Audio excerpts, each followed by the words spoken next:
அனைவருக்கும் மாலை வணக்கம். இன்று நம்மிடையே டாக்டர் அருண் பிரகாஷ் அவர்கள் திருச்சியை சேர்ந்தவர். Assistant professor, department of social work, Srimad Andavan arts and science காலேஜில் வேலை பார்க்குறாரு. அவர் நமக்கு இன்னைக்கு தலைப்பு மூத்த குடிமக்களுக்கான சமூக ஆதரவு, அதாவது சீனியர் சிட்டிசனுக்கு சோஷியல் சமூகத்துல என்ன நமக்கு ஆதரவு இருக்கு அப்படிங்கிறத பத்தி பேசுவார்னு நினைக்கிறேன். அதை பத்தி டாக்டர் ஜானகிராமன் அவரை பத்தி இன்னும் அறிமுகப்படுத்தலாம். நன்றிங்க சார். டாக்டர் அருண் பிரகாஷ் அவங்க எனக்கு கிட்டத்தட்ட ஒரு 25 வருஷத்துக்கு மேல நாங்க 2 பேரும் நண்பர்கள். ஃபர்ஸ்ட் ஆமா, 2 பேரும் ஒன்னா படிச்சோம் ஒரே காலேஜில். அது மாதிரி சாருக்கு நிறைய கம்யூனிட்டி லெவல்ல ஒர்க் பண்ண அனுபவங்கள் அதிகமா இருக்கு. கிட்டத்தட்ட ஒரு 25 வருஷத்துக்கு மேல அவங்களுக்கு அனுபவம் இருக்கு. சார் நிறைய களப்பணிகள் ஆட்டியிருக்காங்க. அவங்க கல்லூரியில என்எஸ்எஸ் கோஆர்டினேட்டரா இருந்திருக்காங்க. அது மட்டும் இல்லாம நிறைய தொண்டு நிறுவனங்களுக்கு அவங்க கன்சல்டண்டா இருந்திருக்காங்க. நிறைய கல்லூரி மாணவர்களுக்கு அவங்க ஒரு வழிகாட்டியாகவும் இருந்திருக்காங்க. இதெல்லாம் கூடுதலா இது கூட சேர்ந்து அவர் நல்ல தமிழ் பேச்சாளரும் கூட. நிறைய தமிழ் பேசுவாரு. ஒரு நல்ல இதயத்துக்கு சொந்தக்காரர். இன்னைக்கு நம்முடைய அருண் பிரகாஷ் இருப்பது மிக்க மகிழ்ச்சி. டாக்டர் அருண் பிரகாஷ், ஓவர்டியும். நீங்க நம்ம வயமானஸ் நெல்லிக்கனியில இன்னைக்கு நீங்க சிறப்பு ஒத்துக்கிட்டதுக்கு கடைசி நேரத்துல மிக்க மகிழ்ச்சி. நீங்க பேசலாம்.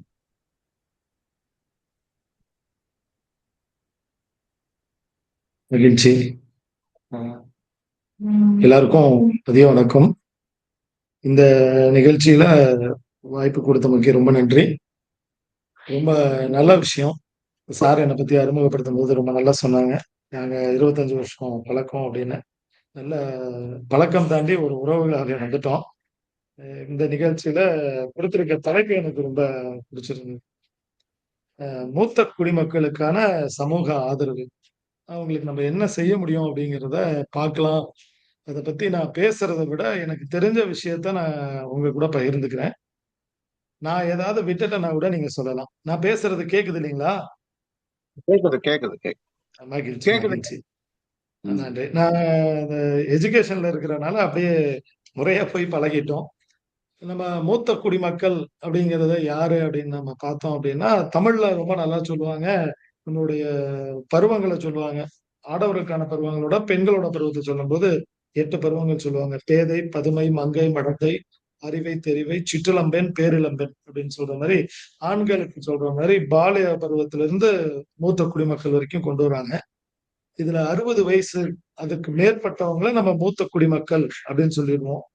சமூக பணி பண்ணக்கூடிய எங்களுக்கு அதை 2ஆம் குழந்தை பருவம் அப்படின்னு நம்ம சொல்லுவோம். 60 வயது தாண்டிட்டா அவங்க இன்னொரு குழந்தை பருவத்துக்கு வந்துடுறாங்க. அவங்கள மூத்த குடிமக்கள் அப்படின்னு நம்ம சொல்றது இல்லை.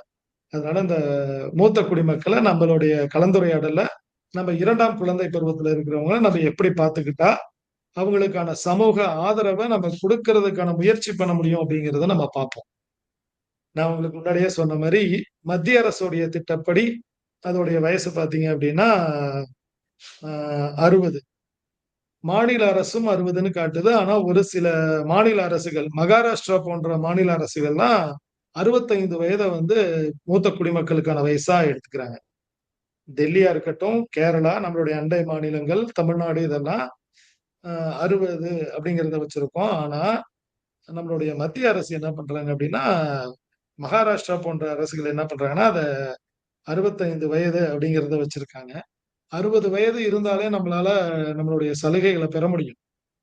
மூத்த குடிமக்கள் அவங்களுக்கு இந்த சமூக ஆதரவு தர்றதுனால, நம்ம சமுதாயத்துல இருந்து தர்றதுனால அவங்களுக்கு என்ன பலன் இருக்கும் அப்படின்னு நம்ம எதிர்பார்த்தோம் அப்படின்னா, 60 வயது ஆற வரைக்கும் நம்ம ஒவ்வொரு சூழ்நிலையில ஒவ்வொரு மாதிரி உழைப்பை கொடுத்திருப்பாங்க. அவங்களுடைய உழைப்போ அவங்களுடைய அருமை இல்லாம நம்மளால இவ்வளவு தூரம் வந்திருக்க முடியாது. எல்லாம் முடிஞ்சதுக்கு அப்புறம், வண்டி ஓடி முடிஞ்சதுக்கு அப்புறம் அந்த வண்டியை மாத்துவோம் பாத்தீங்களா, அது மாதிரி மாத்திரக்கூடாது. அவங்களுக்கு இந்த சமுதாயம் அவங்கள பயன்படுத்திக்கிட்டு பயன்பாடு இல்லாத போது அவங்களுக்கு நம்ம என்ன கொடுத்தா நல்லா இருப்பாங்க அப்படின்னு பார்க்கும்போது, உடல் அளவுல அவங்களுக்கு வந்து நம்மளால சப்போர்ட் பண்ண முடியாது. ஆனா உள்ளத்தளவுல நம்ம கொடுக்கலாம். அவங்கள வந்து ஒதுக்கி வச்சிடக்கூடாது. அததான் வந்து சமூக ஆர்வலர்களாக, ஒரு நல்ல பணியாளர்களாக நம்மளால சொல்ல முடியும். சக மனிதர்களா கூட நம்ம அவங்கள சொல்லலாம். உணர்வு பூர்வமா அவங்கள ஒதுக்கிடக்கூடாது. அவங்களுடைய அவங்களுடைய அனுபவங்கள வந்து நம்ம பகிர்ந்துக்கிறது மூலியமா நம்ம அத எடுத்துக்க முடியும். சார் அவங்களுடைய அனுபவத்த நம்ம எப்படி சார் நம்ம எடுத்துக்கிறது அப்படின்னு கேட்டோம்னா, தமிழ்ல ஒரு நல்ல கதை சொல்லுவாங்க. இப்ப இந்தியால வந்து இருக்கிற நாடுகள்லயே இந்தியாவுடைய வளமை எப்படின்னா, 35 வயதுக்கு கீழ இருக்கிறவங்களுடைய எண்ணிக்கை வந்து அதிகம். அதனால இந்தியா வந்து வல்லரசு ஆகுறதுக்கு வாய்ப்பு அதிகமா இருக்கு. ஆனா, இந்த மூத்த குடிமக்களுடைய அணுகுமுறை, அவங்களுடைய அனுபவத்த நம்ம வாங்கிக்கலன்னா நம்மளால முன்னேற முடியாது. முகமது பின் துக்ளக் அந்த மாரி சொல்லக்கூடிய மன்னர்கள்லாம் இருக்கும்போது என்ன பண்ணியிருக்காங்க, இந்த வயதானவங்களால ஒரு அனுபவம் கிடையாது. நமக்குன்னு எந்த ஒரு பயனும் கிடையாது. அவங்களெல்லாம் ஒழிக்கணும் அப்படின்னு சொல்லிட்டு அவங்க எல்லாத்தையும் தூக்கிலிட சொல்றாங்க. மரண தண்டனை விதிக்கிறாங்க. இது ஒரு கதை. இந்த கதையில உள்ள கருத்த மட்டும் நம்ம எடுத்துக்கணும். உடனே எல்லாரும் செஞ்சுடுறாங்க. ஆனா தன் வீட்ல இருக்க மூத்த குடிமக்கள் மேல அன்பு அதிகமா இருக்கக்கூடிய ஒரே ஒரு ஆள் மட்டும் அவங்கள வந்து அப்படி பண்ணாம அவங்களுக்கு ஒரு தனி அறை வச்சு அவங்கள பாதுகாக்கிறான். அவங்கள கொன்னுட்டதா தகவல் குடுக்குறான். எரிக்க சொல்றாங்க. எரிச்சுட்டதா கணக்கு காட்டுறான். ஒரு குறிப்பிட்ட காலம் வந்தோனே நம்மகிட்ட அனுபவம் இல்லாததுனால எல்லாம் இளமையா செஞ்சு செஞ்சு, புதுமையா செஞ்சு செஞ்சு எல்லாம் போயிடுது. யாரும் வேலைக்கு போறதில்ல. விவசாயங்கள்லாம் போயிடுது. நாடு வறட்சிக்கு வந்துடுது. அண்டை நாடுகள் குடுத்த பொருள்கள்லாம் பத்தாம, நாடு அழிவின் விளிம்புல போகும்போது பார்த்தீங்கன்னா, ஒரே ஒருத்தன் மட்டும் நல்ல சிறப்பா விவசாயம் செஞ்சு பொருள் ஈட்டுறாங்கிறத மன்னன் காதுக்கு போகுது.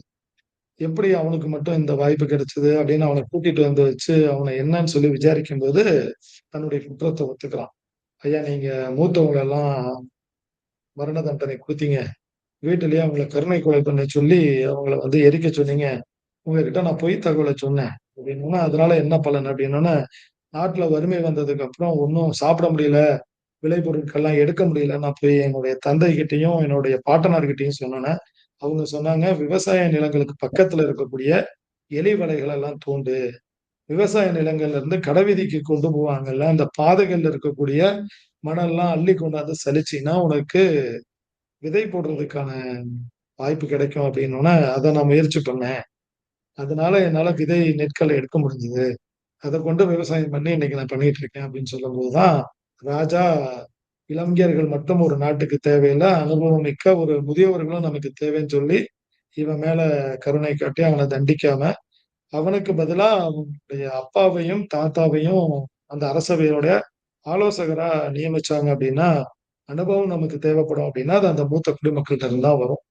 அவங்களுக்கு நம்ம உள்ளம் சார்ந்த அந்த ஆதரவு குடுத்தோம்னா, நம்மளுடைய சமுதாயம் முன்னேறதுக்கு அவங்க நெறைய வாய்ப்பு குடுப்பாங்க. அவங்களோட பொருளாதார முன்னேற்றத்துக்கு நம்ம ஒண்ணும் பண்ண முடியாது. ஆனா, நம்மளுடைய நாட்டுடைய நிகர லாபத்துல பார்த்தீங்க அப்படின்னா, முதியோர்களுடைய கான்ட்ரிபியூஷனால மட்டும் 3% மேல வருமானம் வருது அப்படின்ற ஒரு தற்காலிக செய்திய பார்க்கும்போது எனக்கு ரொம்ப வியப்பா இருந்தது. முதியோர்களால ஒரு 3% மேல பொருளாதாரத்துக்கு போகுதா? அப்படின்னு சொல்லி என்ன அப்படின்னு கேட்டா, நம்மலாம் டாக்ஸ் கட்டுறோமோ இல்லையோ, ரிட்டயர் ஆனவங்க அவங்களுக்கு கன்செஷன் குடுத்ததுக்கு அப்புறமும் டாக்ஸ் கட்டுறாங்களாம். இந்த டாக்ஸ்ல இருந்து வரக்கூடிய வருமானம் வந்து 3%. அது வந்து அந்த ஏஜ்டு குடுக்கக்கூடிய ஃபுல்ஃபில்மென்ட். அவங்கள வந்து நம்ம பொருளாதாரமா நம்ம பார்க்கிறத எப்படி அவங்களுக்கு சப்போர்ட் பண்ணலாங்கிறத அப்புறம் ஆனா உள்ள ரீதியா, உணர்வு ரீதியா நமக்கு அவங்க ஆதரவு குடுக்கக்கூடிய நிலைமையில இன்னமும் இருக்காங்க மூத்த குடி. சரி அதுக்கப்புறம் எப்படின்னா, உடல் நலம் சார்ந்து அப்படின்னா, கொரோனா மாதிரி ஒரு பெரிய பேரழிவு வரும்போது கூட மத்தவங்க எல்லாம் காசு குடுத்து ஒரு மருத்துவத்த நாடும்போது, காசெல்லாம் தேவையே இல்ல. நம்மளுடைய நாட்டு வைத்தியம் இருக்கு. நம்ம தமிழ்நாட்டுல சொல்லுவோம்ல, பாட்டி வைத்தியம், கை வைத்தியம் இருக்கு. பப்பாளி இலைகள வந்து சாறு எடுத்து குடிச்சோம் அப்படின்னா, நமக்கு அதோடைய வீரியம் வந்து நம்மளுடைய காய்ச்சலையும், மூச்சுடைய சுவாச கோளாறுல இருக்கக்கூடிய பிரச்சனையும் சரி செய்யும். இந்த கொரோனா வர்றதுக்கு முன்னாடியே நம்மாழ்வார் நமக்கு நல்லா சொல்லிட்டு போனாரு. கருந்துளசி ஒரு கைப்பிடி எடுங்க. அத ஒரு நல்ல தண்ணீல போட்டு அத கொதிக்க விடுங்க. அதுல கொஞ்சம் எலுமிச்சம்பழமும், பனங்கல்கண்டையும் போட்டு குடிச்சீங்க அப்படின்னா, நுரையீரல்ல இருக்கக்கூடிய எல்லா பிரச்சனையும் முடியுங்கிறத சொல்லி வச்சாங்க. இதுதான் உடல் ரீதியா அவங்க நமக்கு சொல்லிக் கொடுத்த விஷயம். ஒரு மனிதருக்கு சமூக ஆதரவுங்கிறது உடல் ரீதியா வரணும், உள்ளம் ரீதியா வரணும், உணவு ரீதியா வரணும், பொருளாதார ரீதியா வரணும் அப்படின்னா, இதெல்லாம் நம்ம அவங்களுக்கு குடுக்குறோமோ இல்லையோ, ஆனா சராசரியா இன்னைக்கு இருக்கக்கூடிய எல்லாருக்கும் இது கிடைக்கிறதுக்கு அவங்க வழிகாட்டுதலா இருக்காங்க அப்படிங்கும்போது, இப்படி ஒரு தலைப்பை எனக்கு குடுத்து பேச சொன்ன அந்த நிர்வாகிகளுக்கு என்னுடைய முதற்கண் நன்றி. இவங்களுக்கு நம்ம செய்யறதுல என்ன அப்படின்னா, நான் முன்னாடி சொன்ன மாரி மத்திய அரசாங்கத்துடைய திட்டம் போய் அவங்களுக்கு சேரணும்னா, அவங்க 60 வயச பூர்த்தி செஞ்சவங்களா இருக்கணும். மாநில அரசுடைய திட்டங்கள் போகணும் அப்படின்னாலும் 60 வயசு. மகாராஷ்டிரா போன்ற மாநிலங்களுடைய இத எடுக்கணும்னா 65 வயசு இருக்கணும்.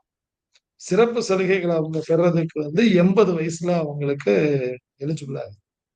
இதுல அவங்களுடைய சமூக ஆதரவின் நன்மைகள் அதுல பார்த்தோம் அப்படின்னா, அவங்களுக்கு மட்டும் இல்ல, நம்மளுடைய வாழ்க்கை தரம் மேம்படுறதுக்கு, நீங்க ஒரு முதியோர் வீட்ல இருக்காங்க அப்படின்னா, நீங்க நம்பி வீட்ட விட்டுட்டு போலாம். இந்த கூட்டு குடும்ப முறை அப்படிங்கிறதே இந்த முதியோர்கள நம்ம ஒதுக்கும்போது வந்த ஒரு வச்சிருக்கும்போது இருந்த ஒரு நல்ல வரப்பிரசாதம். அவங்கள ஒதுக்கும்போது நம்ம சீரழியறதுக்கான முதல் காரணம்.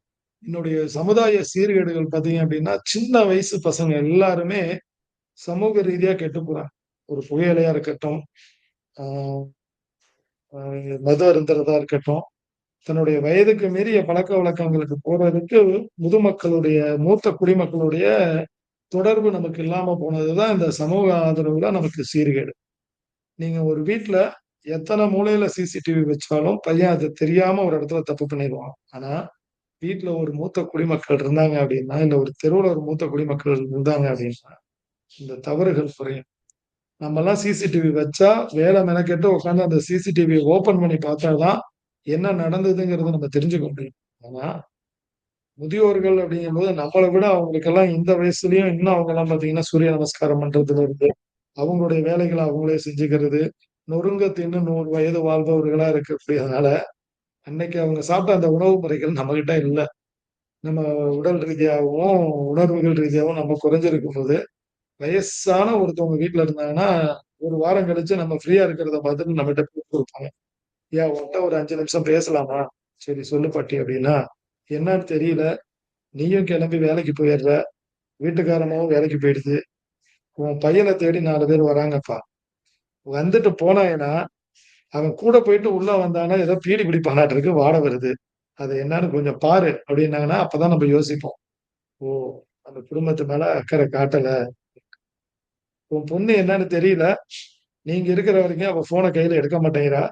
நீ இங்கிட்டு போனோனே ஒரு கால் கட் ஆகுது. ஃபோன எடுத்துட்டு குமரி ரூம்குள்ள போய் சாத்துனான்னா, நீங்க வரையில தான் கதவ திறக்கிறா. மத்தியானம் சாப்பிட கூட வரமாட்டேங்கிறா அப்படின்னு சொல்லும்போது தான், நம்ம குடும்பத்துல எதை இழக்கிறோங்கிறதையே நம்ம தெரிஞ்சுக்க ஆரம்பிக்கிறோம். அப்போ சமூக ரீதியா நம்மளுடைய உடல் ரீதியாகவும் சரி, சுவர் இருந்தால் தான் சித்திரம் அப்படிம்பாங்க. நமக்கு குடும்பத்துல ஒரு சமுதாயத்துல ஒரு நல்ல பேர் இருந்தா தான் நம்மளால வெளியில தல காட்ட முடியும். நம்மளுடைய பிள்ளைகள் தவறு செய்றாங்களா? நல்ல நிலையில இருக்காங்களாங்கிறத பார்க்கணும் அப்படிங்கிறதுல, அவங்களுடைய குடிமக்கள், மூத்த குடிமக்களுடைய பங்கு, அந்த சமூக ஆதரவு நமக்கு தேவை. அவங்கள நம்ம கரெக்ட்டா பயன்படுத்திட்டா, நம்ம அவங்களுக்கு ஆதரவு தர வேண்டாம், குடுக்கணும். இந்த சமூக ஆதரவு நம்ம பிள்ளைங்ககிட்ட வளர்க்கணும் அப்படின்னா, மீண்டும் நம்ம கூட்டு குடும்ப திட்டத்துக்கு உள்ள வரும். அந்த குழந்தைங்களுக்கு நம்ம கூட வேலை பார்க்கிறவங்கள எப்படி அறிமுகப்படுத்துறோமோ, அது மாதிரி குடும்பத்துல இருக்கிற உறுப்பினர்களுடைய உறவு முறைகள சொல்லி தரணும். இவங்க உங்களுக்கு இந்த மாரி. இப்போ இந்த கலாச்சாரம் நம்ம தமிழ்நாட்டுக்குள்ள வருதுங்கும்போது எனக்கு கொஞ்சம் வருத்தமா தான் இருக்கு. இந்த ஐடில வேலை பார்க்கிறவங்க முன்னையெல்லாம் பெங்களூர்ல அப்படி இருக்காங்க, டெல்லியில அப்படி இருக்காங்கன்னு சொல்லுவாங்க. இப்ப நம்மளுடைய நெருங்கிய நட்பு வட்டாரங்கள்லயே நான் பார்க்கிறேன். வீட்டுக்கு போனா ஒரு நல்ல பெயர் பலகை இருக்கு. இந்த பெயர் பலகையில மனைவி எழுதி வச்சுட்டு போறாங்க.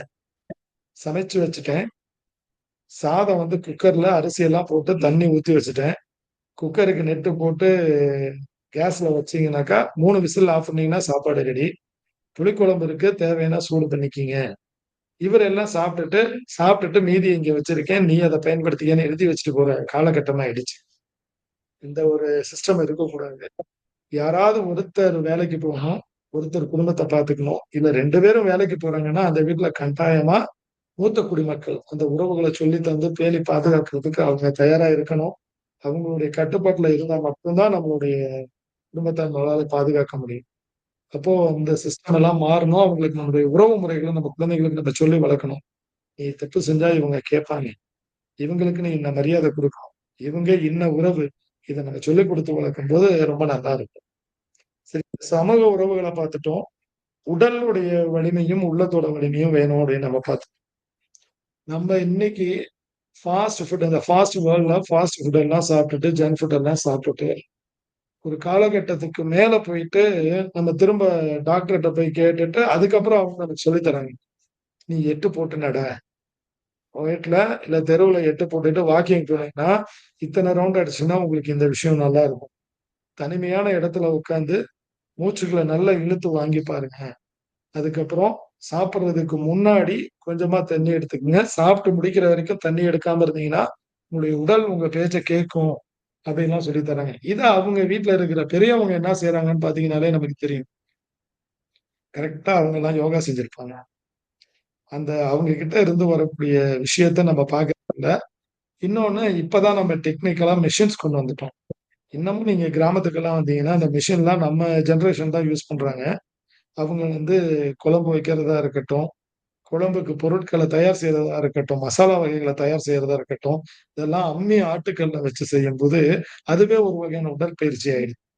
அந்த உடற்பயிற்சிக்கு நம்ம முக்கியத்துவம் குடுக்கணும் அப்படின்னா, ஏதாவது தேவை அப்படின்னா மட்டும் நம்மளுடைய நவீன கால பொருளெல்லாம் பயன்படுத்திக்கிட்டு, நமக்கு டைம் இருக்கும்போது நம்மளுடைய உடல் வலிமை வேணும், உள்ளம் வலிமை வேணும் அப்படிங்கும்போது, மீண்டும் அந்த அம்மிக்கல், ஆட்டுக்கல் இப்பல்லாம் கடைக்கு பேரே அப்படிதான் வைக்கிறாங்க. அம்மிக்கல், ஆட்டுக்கல், நிலாச்சோறு, ஏழாம் சுவை இதெல்லாம் வந்து குடுக்கறது எல்லாமே இப்போ வழக்கமா வந்துட்டு இருக்கு.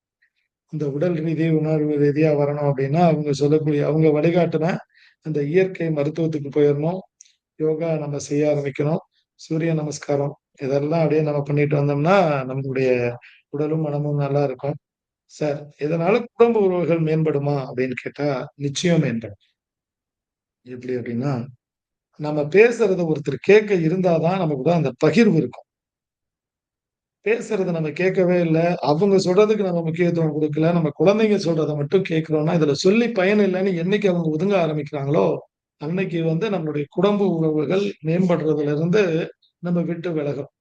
பிள்ளைங்கள்ட்டலாம் பார்த்தீங்கன்னா, இந்த 2 குழந்தை இருக்க வீட்லயே பார்த்தீங்க அப்படின்னு வைங்களேன், மூத்த பையன் இருந்து வளர்ற வரைக்கும் அந்த பையன் நல்லா வளர்ந்திருப்பான். இளைய து குழந்தைகள்னா இன்னொரு குழந்தை 2வது குழந்தை வந்தோனே பார்த்தீங்கன்னா, முதல் குழந்தை நலிஞ்சு போகும். அது மாதிரி அந்த குழந்தைகள் சொல்ற பேச்ச கேட்டுக்கிட்டு பெரியவங்கள நம்ம ஒதுக்க ஆரம்பிச்சுட்டோம். அவங்களுடைய வார்த்தைகள் கேட்கலன்னா, அவங்க கொஞ்ச காலம் கழிச்சு சொல்றத நிறுத்திருவாங்க. அதனால நம்மளுடைய உறவுகள் தான் வீணா போகும். இந்த குடும்ப உறவுகள் மேம்படணும் அப்படின்னா, நம்ப அவங்களுக்கு என்ன தேவை? அவங்க என்ன சொல்றாங்க? அவங்க சொல்றத ஒரு நிமிஷம் பொறுமையா கேட்கணும். கேட்டு பழகும்போது தான் வேணுங்கிறத நம்ம கேட்போம். அந்த குடும்ப உறவுகள நம்ம மேம்படுத்துறதுக்கு கண்டிப்பா பெற்றோர்கள பேச விட்டு அவங்களுடைய முழு கருத்துக்களையும் நம்ம கேட்கும்போது, அவங்க மன ரீதியா திடமாகி, நமக்கு தேவையானத அவங்களுடைய உணர்வுபூர்வமா நமக்கு சொல்ல ஆரம்பிப்பாங்க. இப்படி இருக்கக்கூடியவங்களுக்கான சலுகைகள் நம்ம வேற என்ன செஞ்சு தர முடியும் அப்படின்னு பார்த்தா, ஒருவேளை நம்ம அவங்களுக்கு நம்ம எதுவும் செய்யல, அவங்கள நம்ம ஒதுக்கிடுறோம் அப்படின்னா, இந்த காலகட்டங்கள்ல இப்பல்லாம் தமிழ்நாட்டுல பார்த்தீங்கன்னா, பெண்களுக்கு மட்டும் பேருந்து வசதி. பின்னாடி அது ஆண்களுக்கு குடுக்கிறதா சொல்றாங்க. ரூ. 1000 ஒரு பெண்ணுக்கு பணம் குடுக்குறாங்க. அது ஆண்களுக்கு இல்ல அப்படின்லாம் நெனைக்க வேண்டாம். அரசாங்கத்தோட இதுல பார்த்தீங்கன்னா, நம்மளுடைய புதிய ஓய்வூதிய திட்டம்னு ஒண்ணு குடுத்திருக்காங்க. வேலையில இருக்கிறாங்க, இல்ல அப்படின்னாலும், நம்மளுடைய கட்டுப்பாட்டுக்கு கீழ இருக்கக்கூடிய தாலுகா ஆபீஸ்ல போயி, சார் ஒருத்தர் சொன்னாரு, புதிய ஓய்வூதிய திட்டம்னு ஒண்ணு சொன்னாரு. மூத்த குடிமக்களுக்கு சராசரி ரூ. 1500 இருந்து மாசம் ரூ. 4200 வரைக்கும் குடுக்குறாங்களாமே. அந்த திட்டத்துல என்னையும் இணைச்சு குடுங்க அப்படின்னா கொஞ்சம் போராடணும். இந்த புதிய ஓய்வூதிய திட்டம் அப்படிங்கிறது நமக்கு தெரியணும்.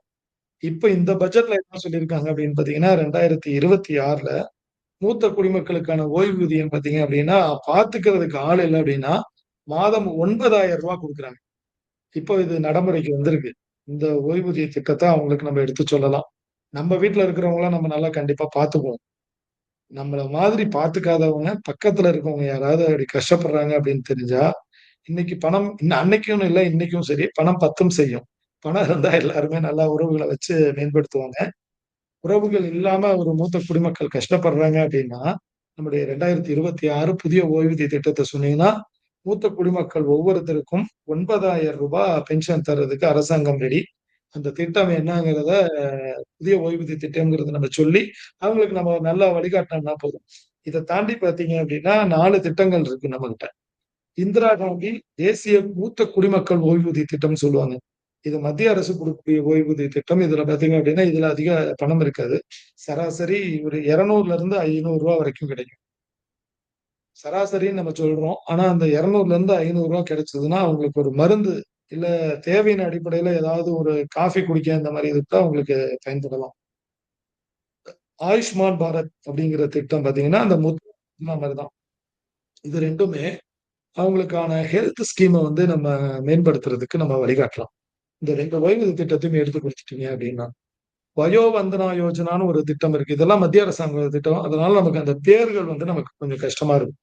இந்திரா காந்தி ஓய்வூதிய திட்டம் மத்திய அரசாங்கத்துடையது.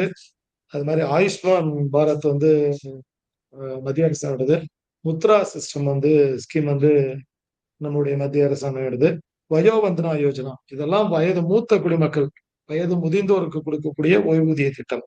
இதெல்லாம் இல்லாம நம்ம ஒரு பேங்க்ல நான் வந்து ஒரு சேவிங்ஸ் அக்கவுண்ட் வச்சிருக்கேன். ஒரு நேஷனலைஸ்டு பேங்க்ல அப்படின்னா, நேஷனலைஸ்டு பேங்க்ல போயிட்டு நம்மளுடைய அக்கவுண்ட் ஓப்பன் பண்ணையிலே அவங்க நம்மகிட்ட ஒரு கையெழுத்து வாங்கியிருப்பாங்க. அதிலேயே நமக்கு பார்த்தீங்க அப்படின்னா, நமக்கான ஹெல்த் ஸ்கீம்ஸ் எல்லாமே இருக்கும். அந்த ஹெல்த் ஸ்கீமுக்கு நம்ம எலிஜிபிளான்னு பார்த்து, அவங்கள அத கேரி அவுட் பண்ணிக்க சொல்லிட்டோம் அப்படின்னா, ஈவன் ஆக்சிடென்ட் பெனிஃபிட் கூட அதுல எடுத்துக்க முடியும். நார்மலா வச்சிருக்கக்கூடிய பேங்க் அக்கவுண்ட்லயே அந்த சிஸ்டம் இருக்கு. நம்ம டீம்ல யாராவது பேங்கர்ஸ் இருந்தீங்க அப்படின்னா, அத ஒரு நாள் கூட குடுத்து, bank account nationalised bank account வச்சிருக்கிறவங்க, ஏதாவது ஒரு ஹெல்த் டிஸார்டர் வந்தது, ஆக்சிடென்ட் வந்ததுன்னா, அவங்க பெனிஃபிட் என்ன பண்ணலாங்கிறத கூட நம்ம ஒரு நாள் முழுக்க சொல்லலாம். நம்ம காலேஜ்ல அப்படி ஒரு ஸ்கீம் இருக்குங்கிறத பார்த்து, நம்மளோட டிரைவர் ஒருத்தர் இறந்தவருக்கு, அந்த ஸ்கீம் மூலியமா நம்ம பணம் எடுத்து குடுத்துருவோம். நீங்க அந்த பேங்க் அக்கவுண்ட்ல நம்ம எப்படி பெனிஃபிட் அடைய முடியும்? நம்மளுடைய சீனியர் சிட்டிசன்ஸ் அப்படிங்கிறத பார்த்தா அவங்களுக்கு நம்ம டைரக்ஷன்ஸ் குடுத்தோம்னா, ரொம்ப நல்லா இருக்கும். இப்ப இந்த ஸ்கீம் எல்லாம் பார்த்துட்டு, சார் இந்த இந்த ஸ்கீம்ல ரூ. 200லேருந்து ரூ. 500 சொல்றீங்க. ரூ. 1,500லேருந்து ரூ. 4,200 ரூ. 9,000 இதெல்லாம் நம்ம பெனிஃபிட் எடுக்க முடியுமான்னா, கொஞ்சம் நம்ம மெனக்கெடணும். நம்ம கொஞ்சம் முயற்சி பண்ணி, யாராவது ஒருத்தர் அத லீட் பண்ணி, நம்ம பக்கத்துல இருக்கிறவங்களுக்கு வாங்கி குடுத்தாங்கன்னா வாங்கிரலாம்.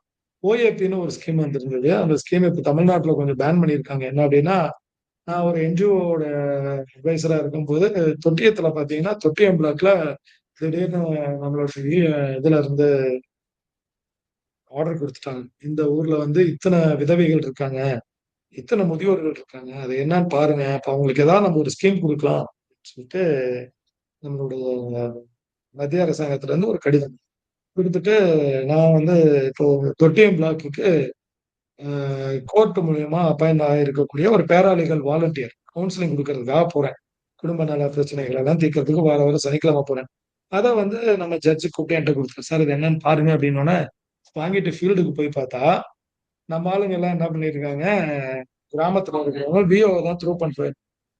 ஓஏபி பணத்துக்கு எல்லாருக்கும் வாங்கி என்ன வயசு இருந்தாலும் அவர் 60 வயசுன்னு போட்டு குடுத்துர்றாரு.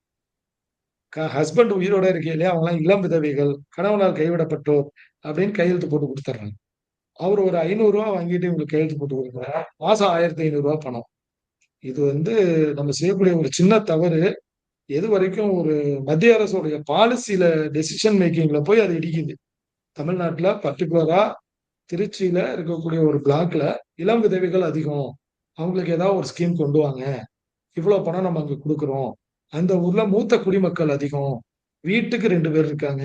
அது என்னன்னு பாருங்க அப்படின்னு சொல்லும்போது, அது பெரிய விஷயமா இருக்கு. சமூக நலத்திட்டங்கள் இதெல்லாம் குடுக்குறாங்க. ஆனா, அத நம்ம பயன்படுத்துறவங்க அத சரியா பார்த்து பயன்படுத்தணும்.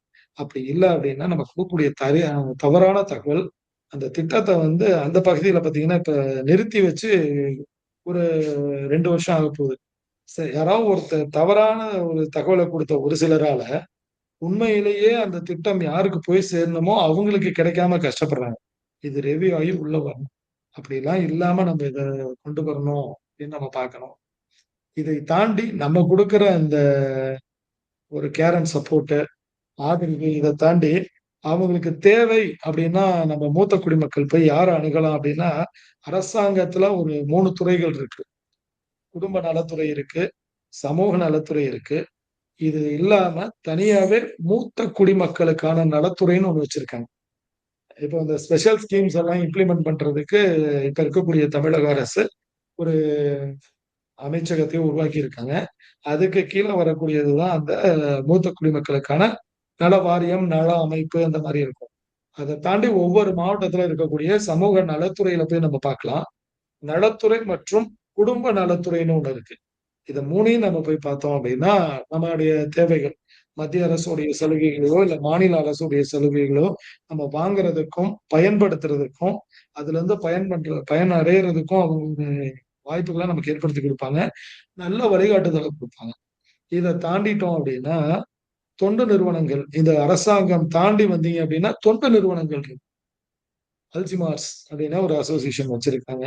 இப்ப திருச்சி எல்லாம் பாத்தீங்கன்னா மூத்த குடிமக்களுக்குன்னு ஒரு நிறுவனம் வச்சிருக்காங்க. காலையில நடைபாதை இருக்கக்கூடியவங்களுக்கான சங்கம், சிரிப்பவர்களுக்கான சங்கம், இது மாதிரிலாம் வச்சிருக்காங்க. இந்த தொண்டு நிறுவனங்கள் எது மூத்த குடிமக்களுக்கு நல்லா உதவி செய்யறாங்க அப்படிங்கிறத பார்த்துட்டு அந்த தொண்டு நிறுவனங்களை நம்ம அணுகும்போது நமக்கு எல்லாம் கொடுக்குறாங்க. சரி, இந்த தொண்டு நிறுவனங்களை தாண்டி மேல சொன்ன அரசு துறைகள் எல்லாம் நம்ம எப்படி சார் அணுகிறது அப்படின்னா, ஒவ்வொரு மாவட்ட ஆட்சியர் அலுவலகத்திலுமே இந்த அதன் பக்கத்திலேயே இருக்கும் சமூக நலத்துறைன்னு ஒண்ணு இருக்கும். அதுல சமூக நல அலுவலர், டிடிஆர்ஓ, டிஆர்டிஓ இவங்க எல்லாருமே இந்த இதுக்குன்னே ஒரு ஸ்பெஷல் ஆபீசர் அப்பாயின்ட் பண்ணியிருப்பாங்க. நம்ம உள்ள போயிட்டோம்னா அவங்க நமக்கு நல்ல ஒரு கைட்லைன்ஸ் கொடுப்பாங்க. கைட்லைன்ஸை நம்ம யூஸ் பண்ணிக்கலாம். இதை தாண்டி அந்த அரசாங்கம் கொடுக்கக்கூடிய அந்த ஸ்கீம்ஸை தாண்டி வேற என்ன சலுகைகள் நமக்கு இருக்கு அப்படின்னு பார்த்தா, மூத்த குடிமக்கள் நான் முன்னாடியே சொன்னேன், அவங்க கொடுக்கக்கூடிய வருமானத்துல இருந்து நமக்கு 3% இந்திய அரசாங்கம் ஈட்டுது அப்படின்னு. எப்படி அப்படின்னு கேட்கும்போது நான் சொன்னேன் வருமான வரி. இந்த வருமான வரியில தனிநபர் வருமானம் வரி கட்டுறதை விட மூத்த குடிமக்கள்னா ஒரு கன்செஷன் கொடுக்குறாங்க. அதே மாதிரி மத்திய மாநில அரசுகள்ல பாத்தீங்கன்னாக்கா மருத்துவத்துல சலுகைகள் தராங்க. 30% வரைக்கும் மருத்துவத்துல சலுகைகள் தராங்க. நமக்கு ஒரு டோல் ஃப்ரீ நம்பர் இருக்கு. நீங்க 1930 இல்ல 181 இந்த மாதிரி நம்பர்ஸ் நம்ம கொடுக்கும்போது பாத்தீங்க அப்படின்னா நமக்கு என்ன தேவையோ அதை அவங்களே அங்க இருந்து கைட் பண்ணுவாங்க. மூத்த குடிமக்கள் அப்படின்னா என்னன்னு கொடுத்துருவாங்க. பேங்கிங் சர்வீஸ் கொடுக்கும்போது இருக்காங்க. நம்ம எல்லாத்துக்கும் தெரியாத ஒரு விஷயம் என்னன்னா, நம்ம வீட்டுல வாடகைக்கு குடியிருக்கோம்னு வைங்களேன், 60 வயசு தாண்டிடுச்சு, நான் தமிழ்நாட்டுல இருக்கேன், டெல்லியில இருக்கேன், கேரளால இருக்கேன் அப்படின்னா 60 வயசு தாண்டினா வீடு வாடகைக்கு என்னால பணம் கட்ட முடியலன்னா வீட்டு வாடகைக்கு அரசாங்கம் நமக்கு சலுகைகள் கொடுக்குறாங்க. அதை நம்ம பயன்படுத்திக்கலாம். இதை சரியான அந்த சமூக நலத்துறையிலேயோ இல்ல நம்ம கிட்ட இருக்கக்கூடிய அந்த நல வாரியங்கள்ல போய் அவங்க மூலியமா அணுகி இதுக்காக நம்ம சலுகைகள் வாங்கிக்கிட்டோம்னா நம்ம கொஞ்சம் நல்லா யூஸ் பண்ணிக்கலாம். இது அமைப்புகள் சார்பா இந்த மாதிரி கொடுக்கறத விட மத்திய அரசாங்கம் நமக்கு தரக்கூடிய அந்த சலுகைகள், நான் மேல சொன்ன அந்த 4 திட்டம், அதை தாண்டி ரயில்வேல பாத்தீங்கன்னா காமனா நம்ம எல்லாருக்குமே தெரியும். வயது முதியவர்களுக்கு அப்படின்னு நம்ம பார்த்தோம், அந்த 2வது குழந்தை பருவம் அப்படின்னு நம்ம சொன்னவங்களுக்கு பாத்தீங்கன்னா பெண்களா இருந்தா 58 வயசு 58 வயசு முடிஞ்சிருச்சு அப்படின்னா தன்னுடைய பயணச்சீட்டுல 50% சலுகைகள் அவங்க எடுத்துக்க முடியும்.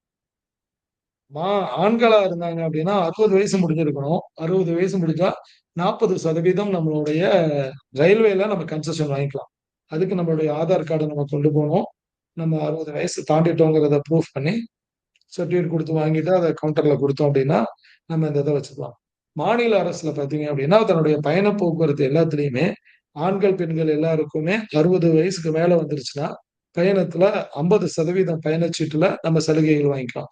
ஆனா அதுக்கு நம்ம பக்கத்துல இருக்கக்கூடிய பஸ் டிப்போவுக்கு போகணும். 60 வயசு தாண்டிடுச்சுங்கிறத சொல்லி ஒரு லெட்டர் வாங்கிக்கணும். அந்த லெட்டரை கொடுத்தோம்னா இப்போ உடல் ஊனமுற்றோர்லாம் ஒரு லெட்டர் வச்சிருப்பாங்க. பஸ்ல ஏறணும்னா அதை அவங்க கொடுத்தாங்கன்னா அதை பார்த்தோடனே கண்டக்டர் அவங்களுக்கு ஒரு சலுகைக்கு டிக்கெட். அது மாதிரி மாநில அரசுல பயணம் பண்ணக்கூடிய நம்மளுடைய உரிமை அது.